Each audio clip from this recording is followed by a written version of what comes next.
things happened to me nearly 10 years ago. I lived in a city, but the city was hot in the summer. I wanted to see the country. I wanted to walk in the woods and see green trees. I had a little red car and I had a map too. I drove all night out into the country. I was happy in my car. We had a very good summer that year. The country was very pretty in the early morning. The sun was hot and the sky was blue. I heard the birds in the trees, and then my car stopped suddenly. What's wrong? I thought.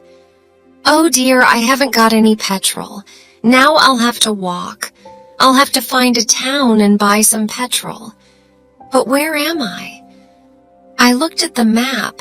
I wasn't near a town. I was lost in the country. And then I saw the girl. She walked down the road with flowers in her hand. She wore a long dress, and her hair was long too. It was long and black, and it shone in the sun. She was very pretty. I wanted to speak to her, so I got out of the car. "Hello," I said. "I'm lost." "Where am I?" I said. She looked afraid, so I spoke quietly. "I haven't got any petrol. Where can I find some?" I said. Her blue eyes looked at me and she smiled. She's a very pretty girl, I thought.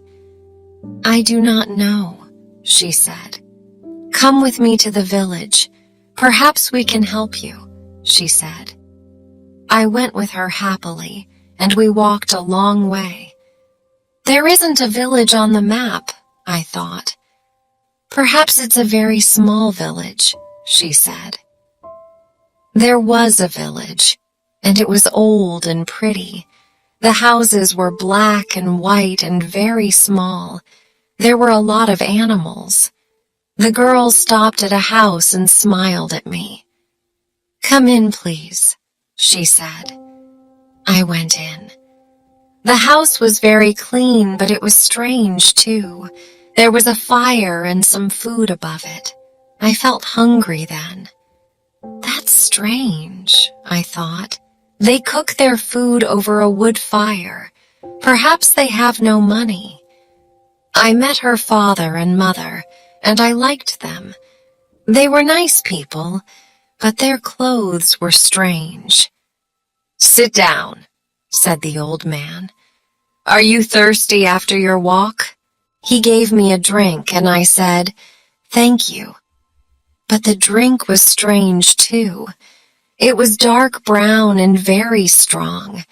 I didn't understand, but I was happy there. I asked about petrol, but the old man didn't understand. "Petrol?" he asked. "What is that?" This is strange, I thought. Then I asked, "Do you walk everywhere?" The old man smiled. "Oh no, we use horses," he said. Horses, I thought. Horses are very slow. Why don't they have cars? But I didn't say that to the old man. I felt happy there. I stayed all day, and I ate dinner with them that evening. Then the girl and I went out into the garden. The girl's name was Mary. "This is nice. We like having visitors. We do not see many people here," she said. We spoke happily.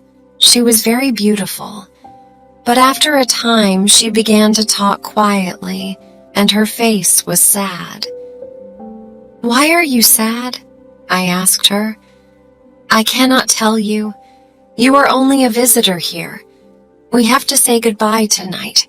You have to go now," she said. I didn't understand.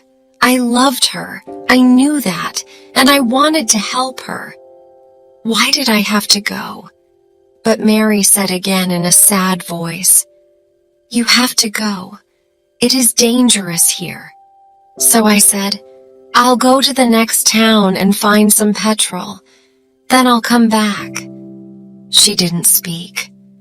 "I love you, Mary," I said, "and I'll come back to you. You won't stop me." She said goodbye to me at the door. Her face was very sad, and I was sad too. I didn't want to go. It was midnight. The night was very dark, but I walked and walked. I was very tired when I saw the lights of a town. I found some petrol, and then I asked the name of the village. But the man in the garage gave me a strange look. "What village?" he asked. I told him about the village. I told him about the old houses and the people with strange clothes. Again, he gave me a strange look. He thought, and then he said, "There was a village there, but it isn't there now. There are stories about it, strange stories." "What do people say about it?" I asked. He didn't want to tell me, but then he said, "There was a big fire in the village. Everybody died. There aren't any people or houses there now." "How did it happen?" I asked. "And why?" "Oliver Cromwell killed them," he said. "He was angry with the villagers because they helped the king in the war." I couldn't speak. This isn't right, I thought. That war happened 350 years ago. Then I remembered the strange clothes, the long hair, the food, the fire, and the old houses. And I remembered, too, about the horses. "But I don't understand," I cried. "I saw the people and the village. I spoke to some people there." The man looked quickly at me, and then he spoke. "There's an interesting story about the village. For one day every 10 years it lives again, but only for one day. Then it goes away again for another 10 years. On that one day you can find the village, but you have to leave before morning or you will never leave." Can this be right? I thought. Perhaps it was. Mary said, "You have to go." She loved me, but she said, "We have to say goodbye." She was afraid for me. Now I understand, I thought. I went back to the village, but it wasn't there. I looked again, but I couldn't find it. I saw only flowers and trees. I heard only the sound of the birds and the wind. I was very sad. I sat down on the ground and cried. I will never forget that day. I remember Mary and I will always love her.